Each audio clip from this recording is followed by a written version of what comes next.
En general, siempre la pregunta es ¿por qué uno hace psicogeriatría y gerontopsiquiatría? Yo personalmente, el primer día que ingreso a la residencia de psiquiatría del Hospital Castex, se acerca un colega que estaba en segundo o tercer año, era el doctor Pablo Bagnati, y nos dice: miren chicos, tienen que saber atender a adultos mayores desde entrada, porque la población cada vez está envejeciendo cada vez más y es probablemente los primeros trabajos que tengan. Entonces, de aquel momento, con María Inés Malicia, Gustavo Falcón, Graciela Requejo y otro grupo de, justamente, que empezamos a trabajar desde aquel momento formándonos en adultos mayores, en psicogeriatría. En realidad, la propuesta, que tiene que ver con qué es lo que hay vinculado al tratamiento o farmacológico o no farmacológico de las demencias, involucra poder conocer un poco más acerca de la población. Nosotros tenemos que la demencia afecta más o menos, digo más o menos porque tiene que ver con centros urbanos, centros que están mucho más dispersos, entonces afecta hasta el 10% de los individuos mayores de 65 años y al 40% de los individuos que tienen más de 90. Es un trastorno caracterizado por la disminución adquirida de las facultades, o sea, uno lo que va haciendo es perdiendo aquellas cosas que fue juntando a lo largo de la vida como capacidades y que no vinieron en forma innata, instintiva, con lo cual si alguien camina puede perder la capacidad para caminar, si uno aprendió a tragar y a deglutir puede perder la capacidad para deglutir, a comunicarse, o sea, tiene que ver con perder cosas y que tienen que ver con disfunción en áreas. ¿Hay algún puntero? O con el dedo, no hay problema, vamos con el dedo. Que tiene que ver con lo que son las capacidades de memoria, habla, cognición, manejo visoespacial, o sea, en 3 dimensiones, que lleva a una persona a tener una disminución de su autonomía y frecuentemente se acompaña de alteraciones de conducta dentro del nivel previo de funcionamiento y la interferencia que hace con el trabajo usual de esta persona. Bien. Bueno. Cuando pensamos en una estrategia de un manejo farmacológico, es claro que vamos a tener que poder actuar farmacológicamente sobre aquello que nosotros suponemos que está siendo el mecanismo de función que está siendo disruptivo, o sea, aquello que no está funcionando bien en este cerebro es donde nosotros trataremos de intervenir para ver si a partir de una alquimia podemos mejorar el estado de la persona. De la misma manera que empecé a trabajar con gerontopsiquiatría, inmediatamente a trabajar con viejos, y no viejos sanos, sino que los que nos llegaban eran viejos enfermos, con lo cual, viejo enfermo generalmente tenía algún dolor o alguna patología, porque cabe decir que la mayor parte de la población adulta mayor no está llena de patología física, no tiene deterioro cognitivo, llena los clubes sociales, los lugares de vacaciones desde marzo a noviembre.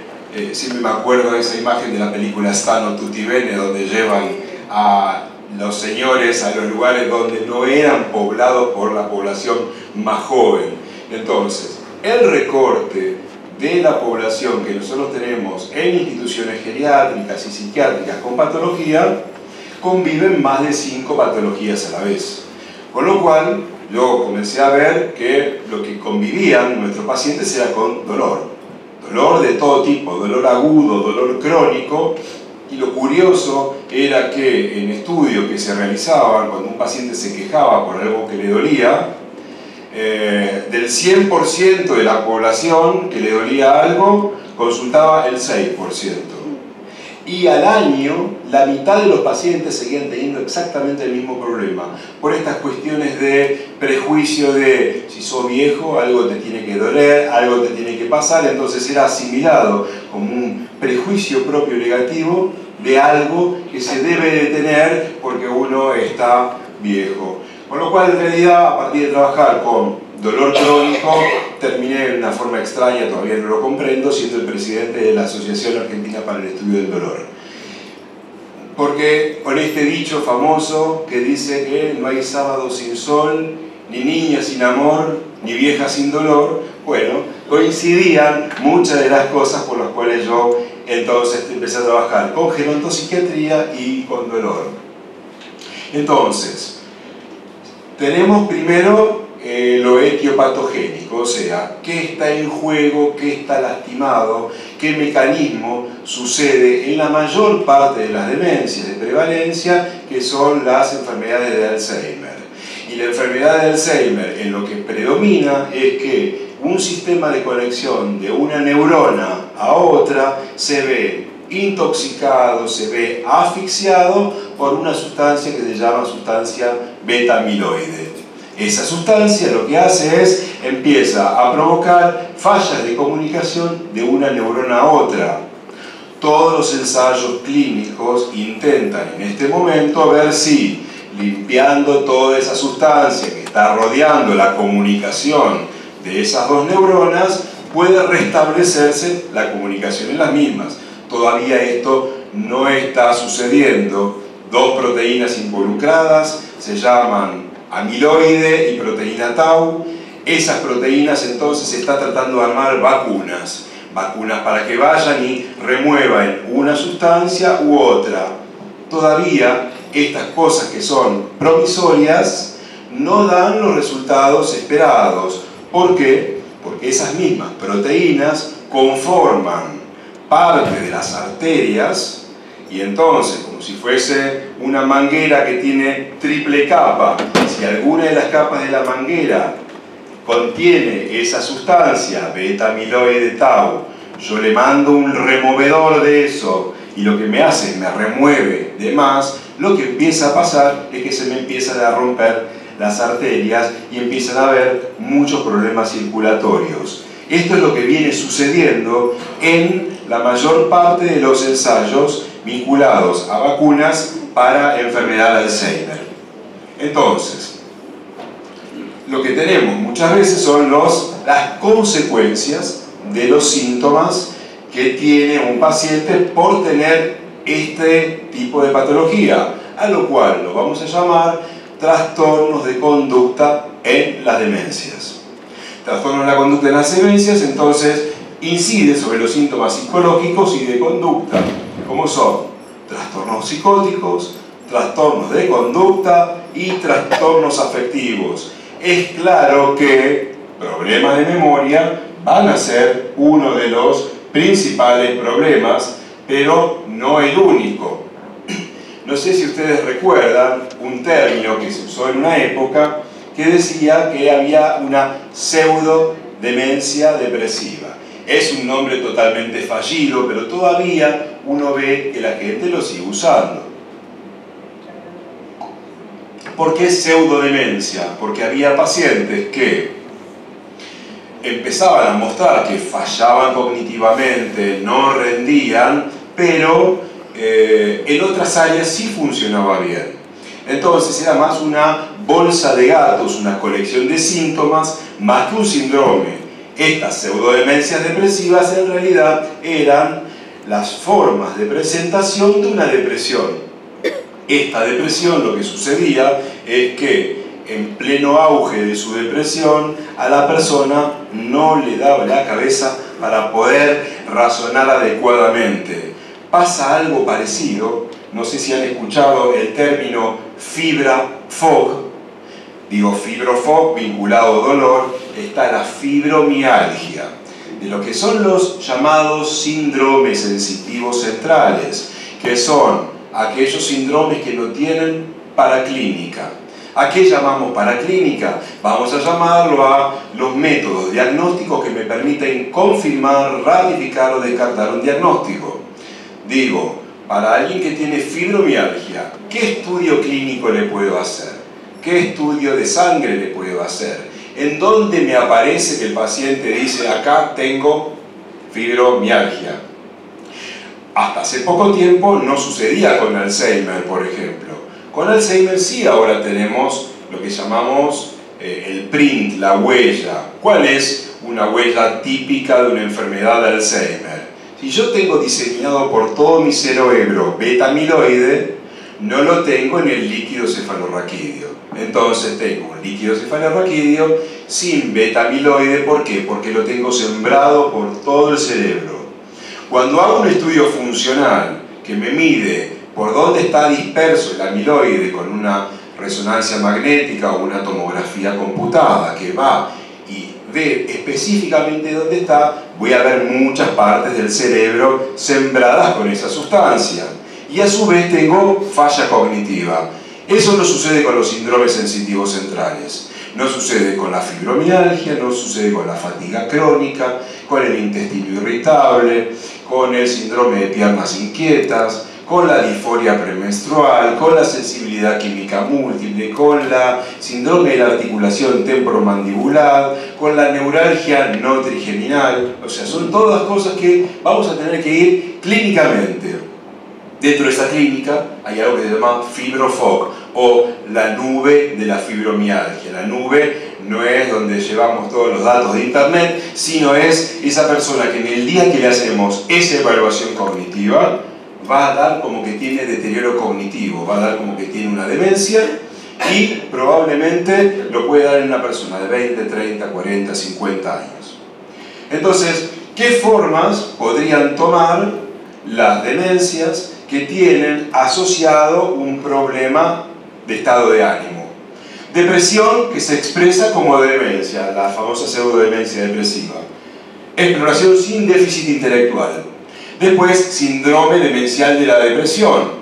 O sea, arrancó con depresión, siguió con demencia. No necesariamente como causa. Las depresiones no causan demencia. Pueden estar asociadas temporalmente. Porque aparte de todo, temporalmente, si vemos una depresión en una persona de 80 años, es muy probable que capaz que le siga deterioro cognitivo.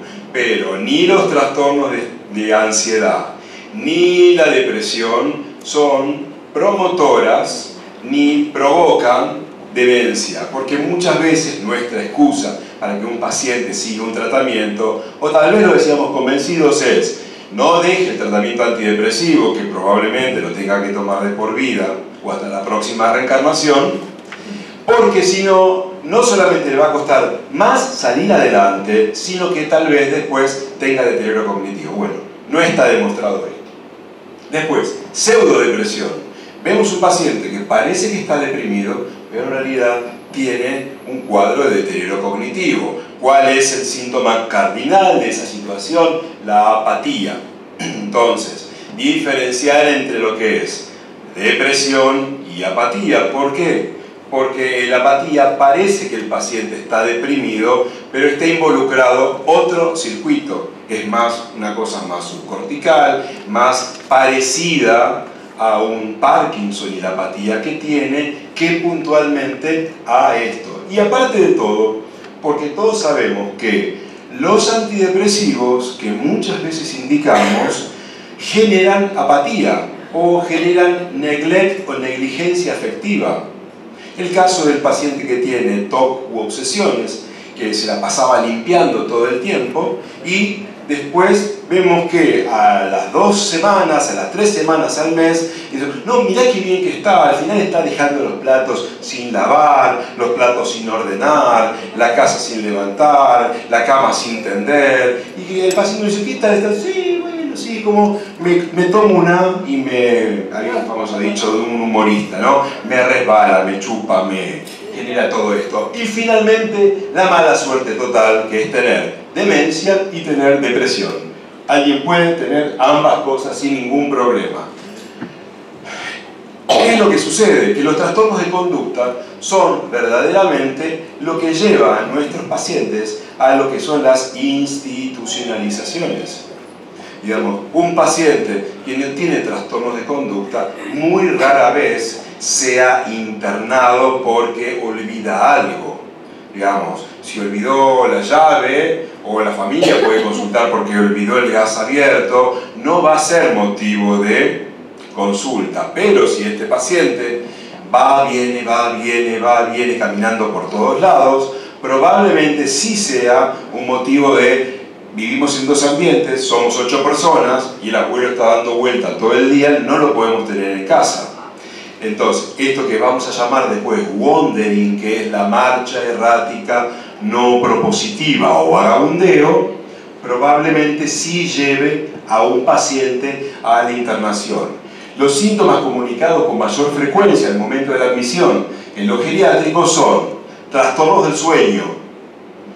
Del paciente hay que ver si uno lo evalúa como trastorno del sueño, porque el trastorno del sueño es del que está alrededor, del cual lo cuida.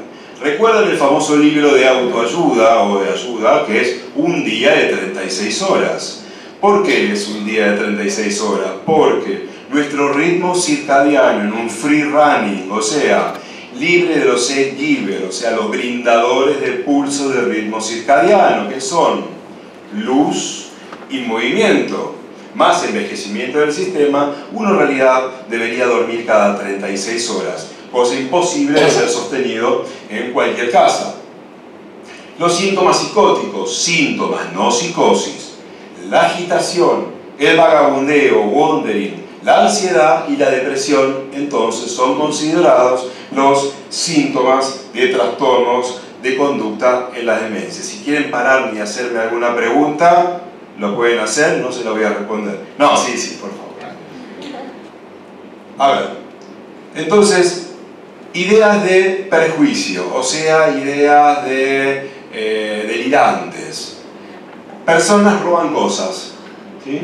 Probablemente favorecido por el hecho que el sujeto no recuerda la ubicación habitual de los objetos o el lugar que lo dejó.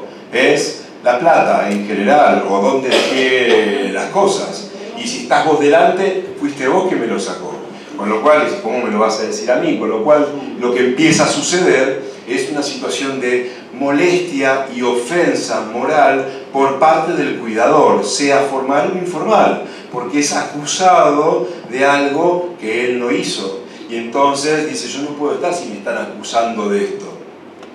Segundo, mi casa no es mi casa. Eso es lo que me pasa cada vez que vuelvo a mi casa después de algún viaje. En realidad, digamos, veo que todo está cambiado, en realidad está ordenado, porque después yo voy a desordenar todo nuevamente. Ligado a la dificultad para reconocer la propia casa. Esto viene ligado muchas veces del síndrome de puesta de sol. Baja el sol, el segundo pulso de melatonina que el cerebro debería organizar no lo logra armar y el paciente empieza a decir, llévame a casa.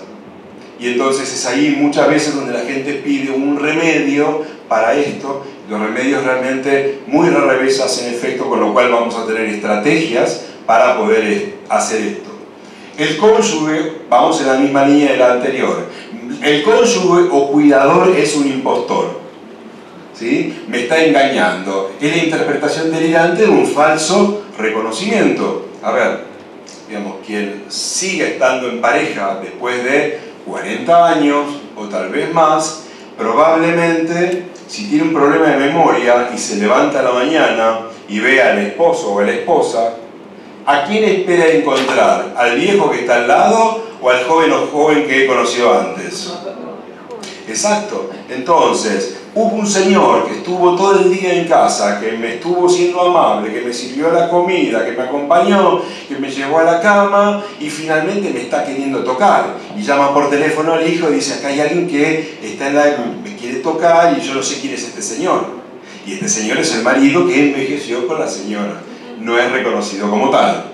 Abandono. El paciente cree haber sido abandonado en cualquier momento del día. En lo cual, la gente dice, pero yo me fui 2 minutos a comprar la leche enfrente.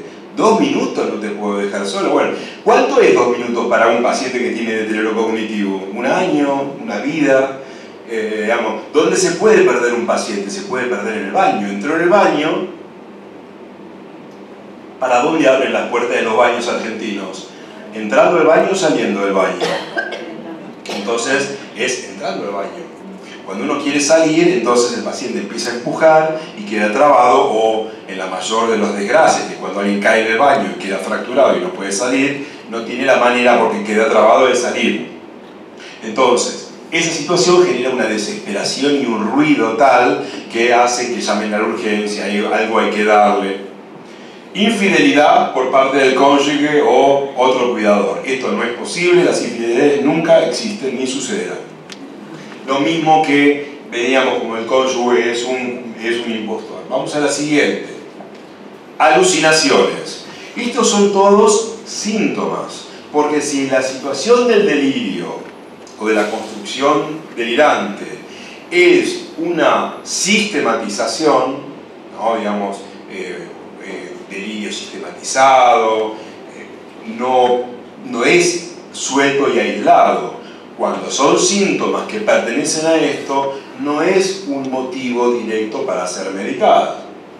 Las alucinaciones más frecuentes son visuales, en segundo lugar las olfativas.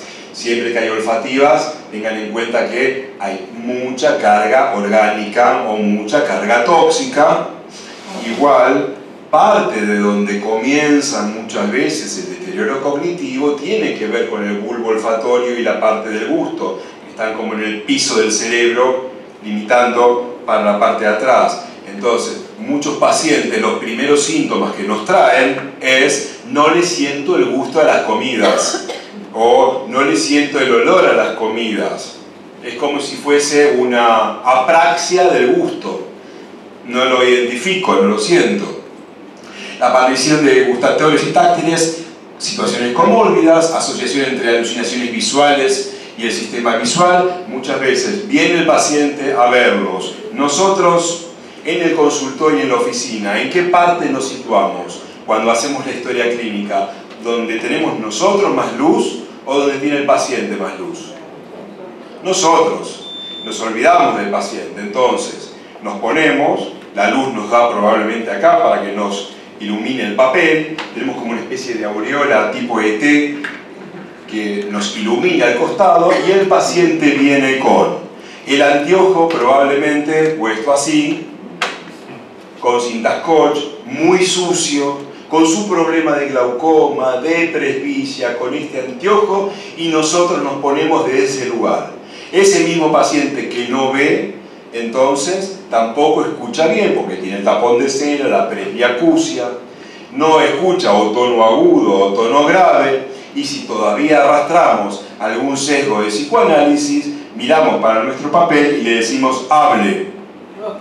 Y cuando le decimos así, el paciente en realidad comienza a construir toda la cosa persecutoria, porque no puede comunicarse y todo es peligroso. Lo que tienen los pacientes muchas veces no son solamente alucinaciones comunes, sino alucinación de la memoria. Un fragmento de la vida se le proyecta como real. Muchas veces cuando hacemos una consulta, vamos a un domicilio y dice: mi papá estuvo viendo cosas, estuvo viendo personas. Entonces uno dice: ¿pero vos viste que hablaba con las personas? No, pero dijo que vino el abuelo a visitarlo. Entonces cuentan una historia que se presenta en el momento, pero que en realidad no es una alucinación, es la aparición de un recuerdo vivido como real, con lo cual en tanto no es alucinatorio. Entonces, no ver, no escuchar, es que la deprivación sensorial es un factor predisponente y fundamental. Las alucinaciones visuales en los pacientes con demencia Alzheimer no son sumamente comunes, por eso solamente se dan en un 20% de los casos. ¿Preguntas? Seguimos avanzando. Falsos reconocimientos es un trastorno de la percepción. Es creer que hay personas en el lugar. Bueno, sucede mucho con la televisión, ¿sí? Digamos, acá estuvo la señora comiendo con nosotros, robaron acá en la puerta, acá, y en realidad es la vivencia de la situación de la televisión, la incapacidad de reconocerse a sí mismo. Lo mismo dijimos, está el señor al lado que no reconoce a la señora que la conoció a los 20 años y ahora tiene 80. Esta vieja no es mi esposa. El paciente se levanta a la noche, ¿sí? Y todas las mañanas aparece orinado. ¿Por qué aparece orinado este paciente? Porque se levantó, abrió la puerta y todas las noches hay un viejo feo que lo encara cuando él abre la puerta y cuando él va al baño. ¿Quién es ese viejo feo? Él mismo. Con lo cual, en realidad no se reconoce en el espejo. Con lo cual, alzheimerizar el ambiente, ver estas situaciones, va a hacer que justamente los pacientes no tengan este problema. Convicción que los eventos que suceden en la televisión ocurren en la realidad del individuo. Bueno, nada más lejano que esto en la Argentina de hoy. Ansiedad. Hay algo que Bayer Reisberg describe como el síndrome de Godot, que es la ansiedad vinculada a eventos que vendrán y que se manifiesta por preguntas incesantes, que generalmente es agotador para los cuidadores. Preguntan una vez y otra vez y otra vez y otra vez, y muchas veces la ansiedad no se manifiesta como estoy ansioso, estoy angustiado, está entrando la enfermera una y otra vez cuando usted me está haciendo la entrevista, recuerde que soy fóbico. O sea, esto un paciente con deterioro cognitivo no lo hace. Entonces, una manifestación de ansiedad podría ser sacarse los dientes, ponérselos, sacárselos, ponérselos. Una manifestación de ansiedad, de afrontamiento, podría ser si la monja que vivió toda la vida en un convento de clausura la ponemos a comer delante de un señor en el geriátrico, ¿va a comer? No. Y si la señora siempre comió con su marido, le ponemos una señora delante, ¿va a comer? Tampoco. Con lo cual tenemos que ver cuáles son las situaciones que a nuestros pacientes le generan ansiedad, porque no solamente la va a tener el paciente, sino que la vamos a sufrir nosotros en carne propia. Hay un DSM-4, bueno, igual ya estamos en el DSM-5, pero muchos de estos sistemas todavía utilizan DSM-4. Uno dice, en la vejez hay muchos trastornos por ansiedad. Como todos los síndromes de diagnósticos hacen que den subsindromáticos, en realidad no hay demasiado. Pero sí, hay muchos síndromes de ansiedad subsindrómicos. Y después, cuando nosotros tenemos trastorno por ansiedad debido a enfermedad médica, muchas veces se bloquea la posibilidad de que tenga otros trastornos. Entonces decimos, no, bueno, es por un problema médico, es por hipertiroidismo, es por el antihipertensivo, es por hipoxia, es por todos los motivos. Hay un solo caso patrimónico de los adultos mayores, que es agorafobia sin evento de ataque de pánico previo. De golpe la persona algún día dejó de salir de casa y nadie sabe por qué dejó de salir. La familia dice, no, papá no es mucho de salir, él no quiere ir a comer afuera, esto, pero en realidad es, de golpe dejó de salir. Agorafobia sin ataque de pánico predisponente es algo más característico en la vejez. Tendríamos entonces ansiedad y trastornos de conducta en Alzheimer, tres variantes especiales. Trastorno adaptativo con ansiedad dentro de la enfermedad de Alzheimer. Entonces, trastorno adaptativo es, le cambiamos el lugar, la sacamos a pasear en un día de golpe y le rompemos la rutina, este paciente se desadapta porque se invade de ansiedad. Trastorno de ansiedad por angustia de separación. Esto es cuando, por ejemplo, fin de semana, la vienen a visitar a mamá a la casa que convive con uno de los hijos. ¿Viene quién? El hijo varón a la casa de la hija mujer. La pasa fenómeno. Cuando se va a la hora, la hermana le dice al hermano, mira, no vengas más, porque cada vez que vos te vas, digamos, mamá queda mal, queda con angustia. Lo que sucede es que justamente la separación no es tolerable por la persona, es el abandono. Digamos, no es un nene que es abandonado, es alguien que no está teniendo los recursos para tolerarlo. Y después la de pérdida de la gestalt, la estructura del contexto, que sería cambiar las cortinas, cambiar las luces, pintar algo, cambiar el ritual, la rutina que tiene alguien, genera puntualmente un trastorno por ansiedad específico para pacientes con deterioro cognitivo. Ánimo depresivo. Ánimo depresivo no es específicamente depresión, pero tiene cosas como trastornos del sueño, pérdida de peso y agitación. Nuestros pacientes con depresión pueden tener esto. Nuestros pacientes con deterioro cognitivo pueden tener esto. Y la imbricación de las dos hace que muchas veces nosotros no sabemos del todo a qué atribuirlo. Con lo cual, en innumerables oportunidades tendremos que tener tratamientos dobles para la depresión y para el deterioro cognitivo. Fíjense cómo muchas veces un paciente que no impresionaba con depresión, le pusimos un medicamento para su deterioro cognitivo y el paciente con acetilcolina para manifestarse empieza a estar deprimido. O sea, es la teoría que para poder deprimirnos tenemos que tener la suficiente cognición como para darnos cuenta, con lo cual la respuesta muchas veces a ribastigmina, galantamina, donepezilo, que mejoran la conectividad, da como resultado un paciente de mucho más difícil manejo, tanto en lo conductual, mejoró 10% la memoria, empeoró 80% el carácter, mejoró un poco la memoria, se me deprimió, tenerlo en cuenta. Apatía, que es lo que yo manifesté antes, como trastorno de conducta, pérdida de interés, no se integra, no quiere levantarse, no quiere hacer nada, está en un rincón y es mal interpretado como depresión. Si le dan antidepresivos, lo mejor que le puede pasar es que no pase nada. Y lo que le puede pasar son confusionales, switchados maníacos, episodios de todo tipo, con lo cual mucho cuidado al medicar apatías. Vamos a ver la que es muy específica, wandering, vagabundeo. Problemático, ¿por qué? Porque genera sobrecarga ¿en quién?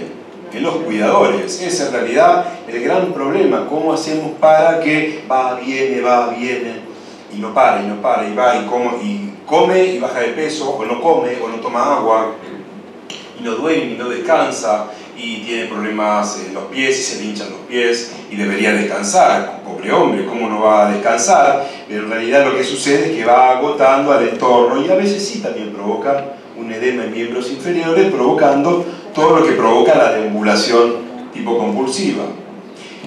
Entonces, actividades de control constante de dónde está como que está persiguiéndolo el cuidador. Deambulación, actividad excesiva, fugas y lo que es peor, la deambulación nocturna. A cualquier hora levantarse para decir me voy al trabajo. Agitación. La agitación son actividades motoras, verbales, vocales, inapropiadas, que no resultan de un síndrome confusional. Pero el paciente está agitado. Factores ambientales, médicos y psicológicos intervienen en esto. Uno de los factores mayores de agitación, ¿cuáles son? Algo que provoque dolor. Ahí puedo traer mi propaganda. Si tiene un paciente que no tenemos la posibilidad de reconocer que algo le duele, el paciente no puede decir, tengo un dolor exquisito en la punta del dedo, gordo en forma lancinante, y cuando no puede decir algo. Entonces está y el paciente viene diciendo, ¡ay! El paciente está excitado, denle algo porque está excitado. Entonces ahí le mandan el haloperidol. Con lo cual, uno tiene que ver siempre lo actitudinal, lo gestual en los pacientes.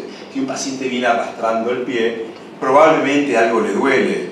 Capaz que es porque estrenó el zapato nuevo que se lo pone para el médico y entonces el hallux valgus en el pie le genera dolor. Capaz que tiene una escara, capaz que tiene una artrosis, pero si le vemos que tiene actitud de que le duele y tiene cara de que le duele, algo le duele. La otra cara de algo que le duele podría ser confundida con el omega melancólico, pero tenemos que ver todo, la gestualidad, cómo viene, para que podamos reconocer muchas veces qué cosas son las que generan agitación. Reacciones catastróficas. Cualquier cambio puede generar una reacción emocional catastrófica y puede provocar como si fuese una reacción física, verbal o explosión de ira. A ver, si un paciente está con todos estos problemas, con deterioro cognitivo, va y entonces el familiar o el enfermero, quien sea, va y lo quiere agarrar, ¿y qué es lo que hace? Lo agarra del brazo. Entonces, con el brazo que queda libre, ¿qué hace el paciente? Entonces el paciente está agresivo, está irritable, hay que darle algo porque el paciente está agresivo. Entonces, esta situación puede desencadenarse por todo lo que comentamos antes, más medicamentos dados en forma adecuada o inadecuada, procesos infecciosos, la personalidad premórbida. Recordemos que la persona viene con su propia historia. Y la propia historia puede ser de la mejor persona o un energúmeno, digamos, el paciente mejor estructurado, o un paciente perverso, o un paciente neurótico, o un paciente psicótico previamente. Con lo cual, por eso también siempre recuerdo que es bueno hacer en lo posible un psicodiagnóstico, no solamente la evaluación neurocognitiva. Los psicodiagnósticos tiran mucha información. Siempre en las clases que da Estela Vivanco con el tema de evaluaciones cognitivas y no cognitivas, la parte de psicodiagnóstico, son muy interesantes para saber a quién estamos recibiendo, porque nosotros no sabemos nada de la historia de este paciente. Las quejas y acusaciones, que es justamente las que son dirigidas hacia los cuidadores, que provocan estrés en el paciente y estrés en los cuidadores. Desinhibición. La desinhibición comprende un síndrome que tiene impulsividad, inestabilidad, incapacidad para mantener previos de la conducta social, llanto, digamos, tanto llanto como podría ser risa, agresión verbal o física, desinhibición sexual. No siempre es desinhibición sexual, siempre comento esto. En general, los varones, desde muy temprana edad, cuando no tenemos nada que hacer con nuestras manos y nuestros pantalones y nuestros bolsillos, ¿qué nos acomodamos? Generalmente acomodan los genitales los varones, como una tarea habitual. No es algo atípico. Los nenes, los grandes, los adultos, yo me las estoy aguantando. Pero entonces, ¿qué es lo que pasa? Este paciente, que toda su vida va y de golpe saca el pito para afuera. Y saca el pito para afuera y entonces la enfermera le dice, porque sacaste el pito para afuera, hoy no comes postre. Y entonces es evaluado como desinhibición sexual y simplemente algo que se resolvería dando vuelta el pantalón, que no tenga mano la bragueta y que no tenga la posibilidad de bajarse el pantalón, alcanzaría para arreglar esto. La señora que se saca el pañal, porque lo tiene en acceso, ponerle una malla enteriza para que no tenga tan fácil acceso a sacárselo, probablemente no haga smerning, no se unte y no tome nada de lo que le sucede. Por eso es importante que se hable en las instituciones, porque pareciera que no están preparados para lo que es la ofensa moral. Digamos, es como si, ¿cómo hace eso delante mío? Es un paciente con deterioro cognitivo. Y no, pero mirá lo que me hizo. O sea, es una ofensa personal destinado a, digamos, ni una menos. Digo, con todas las cosas que hay, es complicado. Y ni que decir en geriátricos mixtos, en donde, si la señora hizo toda la vida la siesta con el señor, su marido falleció, es internado en el geriátrico, hay otro señor que hacía toda la vida la siesta con la esposa, la señora se murió, ve una señora parecida, ¿dónde van a hacer siesta? Juntos. Viene el hijo, el brigadier, y ve a su madre encamada con otro viejo. Entonces, ¿cuál es la reacción? ¿Cómo permiten esto? Con lo cual, tener en cuenta esto, y siempre es algo que se tiene que poder explicitar a la familia y explicitar a cada uno de los integrantes que sepan que esto puede suceder. Negativismo y oposicionismo. Digamos, muchas veces los pacientes no obedecen lo que nosotros les decimos. Muchas veces el paciente no comprende lo que uno le está diciendo. Tenemos que tener entonces el tiempo necesario para que el paciente comprenda en el tiempo que puede comprender lo que nosotros le estamos diciendo. El otro día fue algo muy cómico porque estaba viendo la televisión pública y me empecé a focalizarme en los gestos que hacía la traductora del lenguaje de señas de la televisión pública, y si yo no sabía lo que estaba escuchando, probablemente hubiese pensado que me estaba tomando el pelo. Pero no, bueno, tenía cierta coherencia. Entonces, si yo a un paciente le digo, abrí la boca, es muy probable que el paciente acá, no, que el paciente no quiere tomar la medicación. Tengo que encontrar la forma.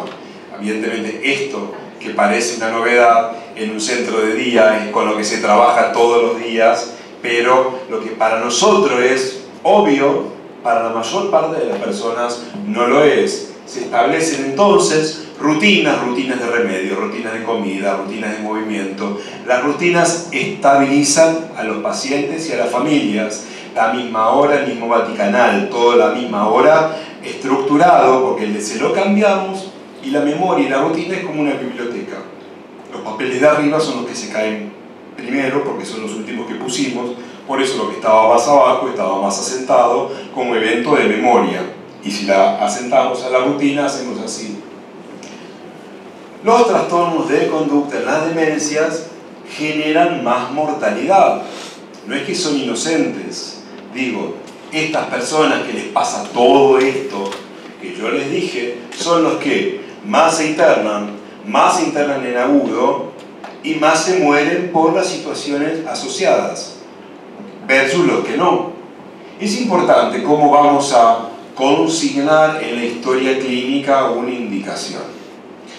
Si el paciente tiene lo que nosotros entendemos como trastorno de conducta en las demencias, y entonces me supusiésemos que la risperidona, la quetiapina, la olanzapina, el haloperidol, el aripiprazol, cualquiera de los antipsicóticos es la indicación, aunque no debe serlo, pero supusiésemos que es así. ¿Sería válido para una historia clínica, para no traer unos problemas, digo, legales, poner paciente con trastorno de conducta en las demencias se indica risperidona? ¿Estaría bien indicado esto? No, porque hay un warning que dice que está contraindicado los antipsicóticos en trastorno de conducta en las demencias. Si explicamos los motivos por los cuales paciente con alucinaciones peligra la vida, esto, riesgo de tal cosa, y lo ponemos, y no se lo atribuimos a lo que sabemos que tiene que ver, pero indicamos el motivo del riesgo y no el origen de trastornos de conducta de las demencias, porque no sonó lindo, digamos, con la segunda alternativa la historia clínica va a tener muchas más probabilidades de sortear cualquier pericia, y la que pongamos de la otra forma probablemente nos, como dice el doctor Spector, nos quite muchas noches de sueño. Bueno, a ver, vamos entonces a lo que tiene que ver con tratamientos farmacológicos, y tiene que ver incluso con las evidencias que hay para las mismas. Hasta ahora lo que se viene usando con lo que es la parte cognitiva en demencias es aquello que trata, número uno, de mejorar la conexión entre las neuronas, número dos, de bajar la inflamación que genera el depósito de sustancia amiloide. Y acuérdense que también hay una cosa que se llaman radicales libres, que no son radicales sin proceso penal, sino que los radicales libres son el resultado y el balance entre el proceso de limpieza y remoción de sustancias tóxicas. Si yo remuevo demasiado, lo que hago es me llevo puesto otras cosas, con lo cual tengo que tener un balance entre remover un poquito ahí en el medio. Ahí es donde funciona, y como funciona la memantina, moderando ese proceso del ácido glutámico, digamos, tratando de que el organismo no se cebe removiendo tanto. ¿Se usan los antiinflamatorios? Sí, pero realmente es muy difícil dar la dosis de un antiinflamatorio que necesitaría el cerebro sin que este antiinflamatorio no se transforme, por ejemplo, la indometacina en tóxico para el cuerpo, con lo cual no es viable. Entonces están los productos donepezilo, ribastigmina, galantamina, que lo que hacen es inhiben la destrucción de la acetilcolina. Esto significa que lo que fabriquemos lo tengamos más disponible y varias veces dando vuelta hasta que por sí mismo pierda eficacia. Entonces, vamos a ver entonces si cuando tenemos ensayos clínicos tenemos variables donde tenemos que seleccionar a qué tipo de pacientes tenemos, si hay certidumbre, si hay eficacia, si los estudios son abiertos. Digamos, muchas veces decimos, no, porque a mí me resulta, a mí me sirve, a mí me da resultado, y eso que nosotros llamamos off-label, que significa que no está demostrado, digamos, tenemos que primero tener mucho cuidado que vamos a poner en la historia clínica esto, porque porque si no está demostrado que estamos poniendo. Y segundo, que debe ser replicable por muchas personas. No puede ser una epifanía, un momento de inspiración de uno. Con lo cual, digamos, si vamos al tratamiento etiopatogénico, era, como no podemos remover el amiloide y la proteína tau, ¿qué es lo que tratamos de hacer? Tratamos de poner algo que aumente la conexión o que baje el proceso inflamatorio, que es lo que expliqué hace un ratito. A ver, Don Espesilo, en los estudios en tratamientos de duración de 12 a 52 semanas comparado frente a placebo, muestra beneficios en la función cognitiva. Recordar que lo que hasta ahora hemos conseguido es que una curva de evolución de un problema, o al revés, para abajo, se corra en el tiempo. No hemos logrado detener un problema. Entonces, los resultados tienen que ser mayores a un año. Si bien un ensayo clínico, ustedes saben que tiene que superar las 8 semanas y despegarse del placebo. Por otro lado, es muy conflictivo el tema del placebo en deterioro cognitivo.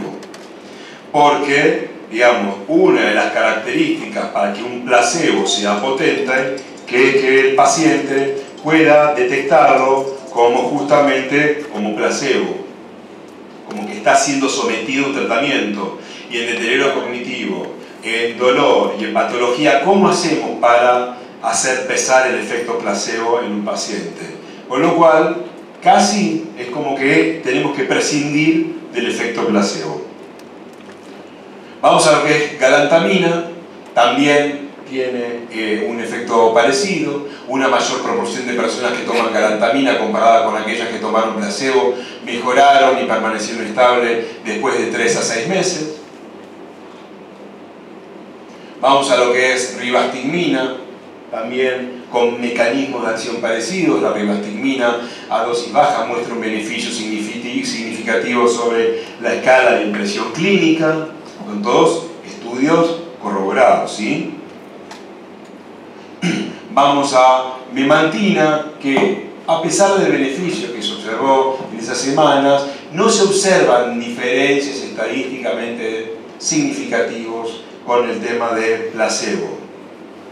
Entonces, es bastante, siempre que aparezca un estudio de esta característica, va a aparecer otro estudio que demuestre lo contrario. Siempre que aparezca una revisión sobre que paroxetina no tiene riesgo en embarazo, va a aparecer una que paroxetina tiene riesgo en embarazo. Bueno, para eso es nuestro discernimiento, y que cuando nosotros indicamos algo, siempre tenemos que saber cuál es nuestra referencia bibliográfica.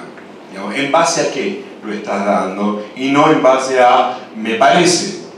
Entonces, ¿hay alguno de los remedios para Alzheimer mejor que otro? No, en realidad hasta ahora no se ha demostrado que uno sea mucho mejor que el otro, con lo cual siempre tenemos que tener criterios de seguridad y eficacia. Al modular conexión, siempre tenemos que tener pacientes controlados con sus electrocardiogramas y su función, porque muchas veces la medicación provoca alteración en la transmisión cardíaca. Algunos pacientes tienen algunas cuestiones de hepatotoxicidad. Todos estos son estudios que van a demostrar que ninguno tiene beneficio por sobre otro. Hay una pequeña marca de beneficio de galantamina sobre los demás en pacientes con deterioro cognitivo con componente vascular. Lo que tiene que ver con deterioro cognitivo leve sigue siendo un conflicto. Es aquel paciente que vemos que puede llegar a deteriorarse, ¿le damos medicamentos cuando está en el momento leve? Pregunta. Segundo, si le llegásemos a hacer el scan cerebral, donde vemos que está el cerebro sembrado de sustancia amiloide, le decimos, usted tiene altas probabilidades de desarrollar Alzheimer, mejor que le demos este medicamento? Digamos, son las situaciones legales, éticas, morales que atravesamos todas las veces.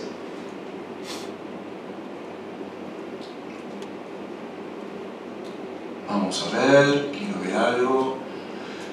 ¿Hay algún antipsicótico que tenga mejor acción sobre otro en sus funciones? En realidad no. Lo que sí podría decirles es que hay riesgos que dan algunos fármacos y riesgos que dan otros. Ninguno está exento de riesgos.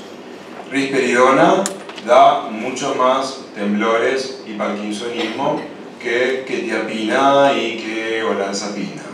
Olanzapina da muchos más caídas que los demás y tienes más trastornos metabólicos que influencian en subir azúcar, bajar azúcar, generar diabetes, cambiar el metabolismo.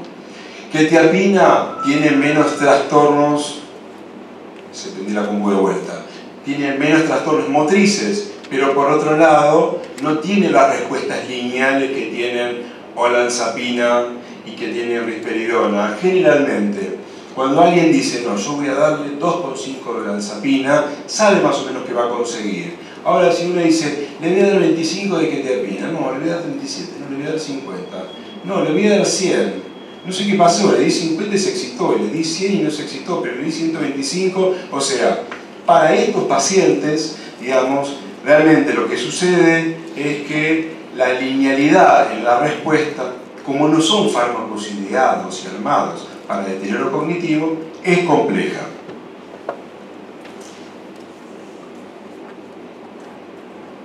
Antiepilépticos y deterioro cognitivo.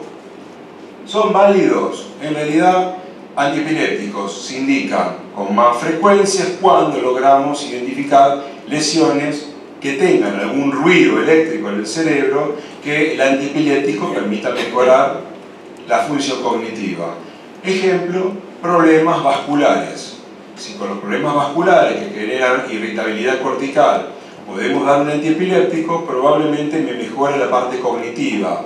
Pero ojo, no me mejora la parte cognitiva del deterioro cognitivo, simplemente me estabiliza ese ruido eléctrico. Después, para lo demás, no hay ninguna otra beneficio referido a esto.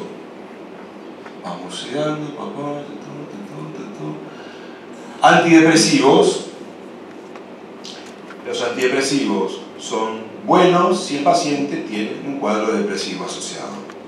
No están indicados los antidepresivos para la inestabilidad emocional de un paciente con trastorno de conducta en las demencias. Si hay depresión, está indicado. Si no hay depresión, así como tienen un buen resultado, así como tendrán un mal resultado. Finalmente, ya cerrando, vamos a ver, ya en el clásico de cómo es los pacientes que responden mal a estos remedios. A ver, wandering, pasear, centrarse en las habitaciones, puteadas, insultos, perseverancia, ecolalia, palabrotas, ruidos raros, gritos raros, frases estereotipadas y repetidas, actividades molestas e irritativas para el prójimo, tocar, agarrar. Nuestros pacientes con deterioro cognitivo probablemente hayan tocado pis, hayan tocado suciedades, hayan hecho algo de esto, con lo cual en realidad no podemos medicar a los pacientes con nuestras propias fobias de que el paciente nos toque con sus suciedades. ¿Sí? Con lo cual nosotros tenemos que medicar lo que pensemos que ayuda y no lo que nos genera a nosotros. Invadir el espacio ajeno, dormir donde no corresponde, como el ejemplo que combinaba antes, levantar a quien está descansando, comer de otras comidas. Todavía tengo en la cabeza cuando un paciente comió jabón porque le regalaron un jaboncito con forma de chocolate, tomó agua en el pabellón del hospital italiano, veo como va caminando, le sale espuma por la boca, no tenía rabia, se le había juntado con agua, ácido clorhídrico, más jabón, el jabón subió, hizo shock anafiláctico, se murió. Pasó esto, con lo cual siempre lo recuerdo porque digo, bueno, es esto. Los pacientes muerden la manzana de plástico o de cera, aparece muchas veces el dientito puesto, arrancan las flores de las guardas de los geriátricos bellos con sus guardas en las paredes, ¿sí? Ruido molesto, rolling, rocking, dormir donde no corresponde, las conductas sexuales inapropiadas, terquedad para acatar los alimentos. No, se fue para allá.